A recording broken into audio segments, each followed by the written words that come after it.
So, George, one of the films we got to see, as you said earlier, for the London Film Festival, a nice, bright and early screening, was for Steve McQueen's new film, Blitz. Steve McQueen, who directed 12 Years a Slave, Shame, Hunger, Small Axe series, Widows. He is back after he did a sort of documentary project called Occupied City, which regrettably I didn't see. But nonetheless, this is his return to narrative fiction cinema.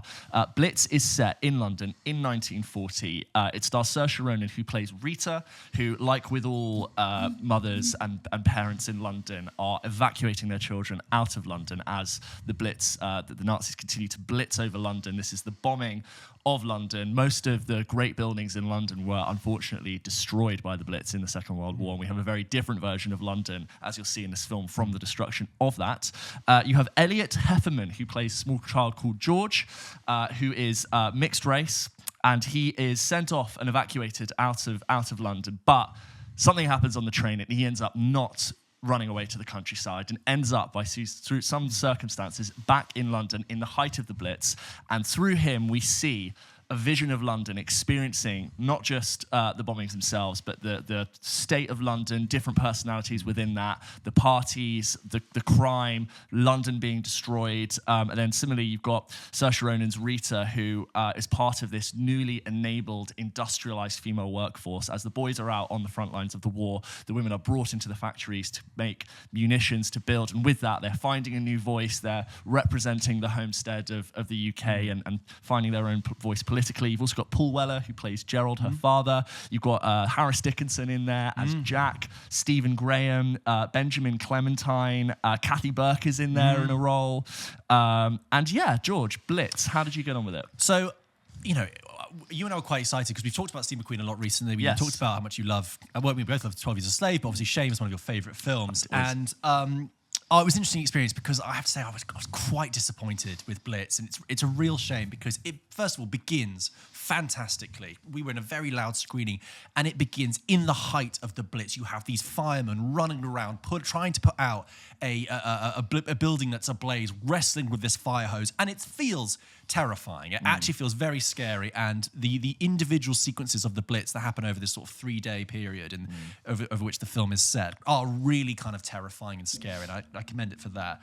And I will say, actually, on what I think does work, what does come across is that Steve McQueen is a very good visual storyteller and visual filmmaker. And to be honest, if you were to take the dialogue and some of the plotting and some of the script out of the film, I almost think that Steve McQueen could have told this film without any dialogue and it still would have rung emotionally true. Obviously, it's not going to happen, but I was just, there were moments that were so well shot and so well articulated that I understood totally the emotional dynamics of what was happening in that scene without any dialogue being spoken. And I did just two scenes in particular, you know, you have this kind of coming of age narrative with George, the boy, you know, you have a scene where he's walking through an arcade and he's looking at the sweets in this arcade, which is kind of like this childlike wonder and fascination with sweets. But then behind the sweets in the cabinet are incredibly cliched, anachronistic, racist depictions of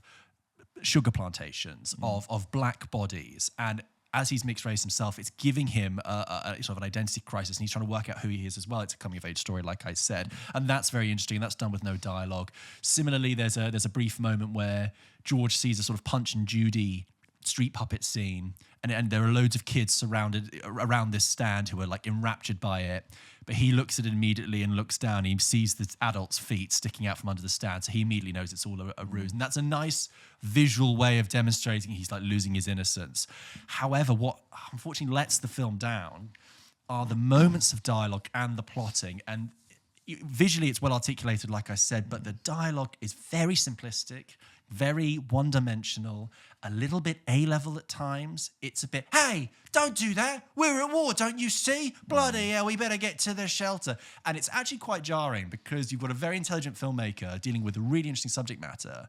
And what I unfortunately found is that Blitz is kind of blunted and stunted by this very kind of basic approach. And actually, I always find it such a missed opportunity when, you know, the Blitz is a real thing that happened, and it's full of thousands, hundreds of thousands of real life experiences will have happened in the Blitz.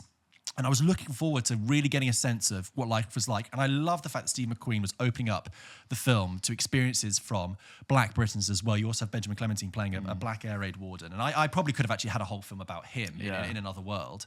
But instead, they've manufactured this kind of very contrived story that's a parallel between the mother and the son that just I couldn't ever feel was like a contrivance. It felt like a kind of Dickensian discovery of London, and for me, I just don't think they ever pulled it off. The closest thing it resembles to is Spielberg's Empire of the Sun, in which Christian Bale plays a young kid. I think it's set during the Japanese invasion of Singapore during the war, separated from his parents as well. And I think even that Empire of the Sun does a better thing at capturing like the childlike wonderment at stuff, but also the terror. And I think that's what I was disappointed with. It's just this kind of slightly, you've got a great, interesting premise. Very talented filmmaker, slightly dulled by the script in the story, which is overly simplistic. And the reason it actually kind of bothered me as well afterwards is that every few years we have a new opportunity to talk about the film in a new way to a new generation, right? And that's why I was excited to see Steve McQueen had done this. Look, great. And yeah, he's going to open up the experiences and talk about this in a different way. And should we talk about the war? Talk about the war in a different way, exactly. So obviously he's already reframed it by including the lives of Black Britons as well, which is great. But I was really disappointed at how cliched some of the depictions of British life were. Like I said, it's very much, come on, Rita, give him out, or cup of tea then. And that makes me sad because this is an Apple movie. This is going to get international distribution. It's going to be seen by international audiences and younger audiences as well. And I'm like, this for me isn't giving me what it was real life experiences were like in the Blitz. This is giving me a very performed, hackneyed, cliched interpretation of what British life was like. It felt like that one scene in Darkest Hour, when Churchill goes down on the tube. Yeah, it felt like that a lot of the time. Don't get me wrong, some good stuff in there. I felt myself pulling out of the film after the first 20 minutes. I could feel like, oh no, we're going on this sort of contrived adventure. But yeah. You know what's quite interesting is that when 12 Years a Slave for me, which kind of in some ways similar, like historical story about race relations. For me, when I look back on that film, I think what that film really nailed is the tone in a topic which could easily slip into everything you've described as being slightly cheesy and minimalist, and something about the way that film gives dignity and like a sort of brutal but grounded, emotional, impactful story. Like I think that's really hard to capture, and 12 Years a Slave really nails that. But this film, I agree with you in most of your comments. Like on paper, all of the pros stack like as a list really high. It does a lot of things really well. Absolutely, the sense of threat I think is brilliant. The other week, you and I said there are actually very few films or stories we could think of set in London during the Blitz in a way that we could sort of immediately recall. And so I really enjoy jumping into that period of history, seeing London as it was. I think the idea to frame the story through a boy coming of age tale and also experiencing his difference as someone whose skin color is different to other people, I think that's a really interesting narrative tool. But within about 30, 40 minutes, something about the plot did feel slightly meandering. And like as this child is stumbling around through London, experiencing danger both from the sky and from other people, I can help but think that it was a sort of real side quest to get to our end goal. And then towards the end, it sort of ended on a note that I thought was fine, but never rose to the occasion in a way I think going into the film I would have hoped it did. So on paper, like it's got very good performances. I think it's beautifully shot. I think I actually thought the sets in particular and the extra work and the backgrounds, all of that was beautifully realised. And I was like, wow, what a treat to get an insight into London during the Blitz, and all of that I really enjoyed. But yes, it is come on, go on, do that, which it held me at arm's length slightly.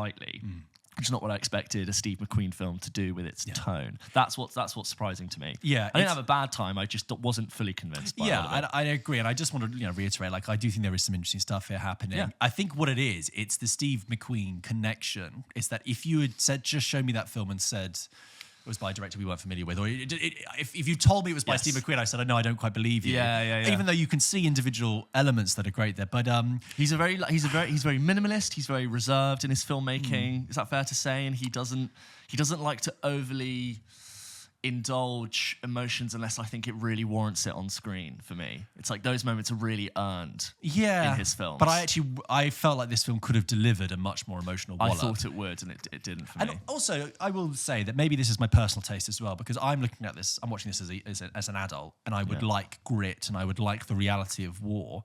But perhaps, Steve McQueen isn't actually trying to do that with this film. He's trying to make it much more of he said it, an adventure, this kind of coming of age experience, looking from a childlike eye, this kind of sub-Spielbergian thing. And I get that, that's absolutely fine. So it could also be personal preference for me.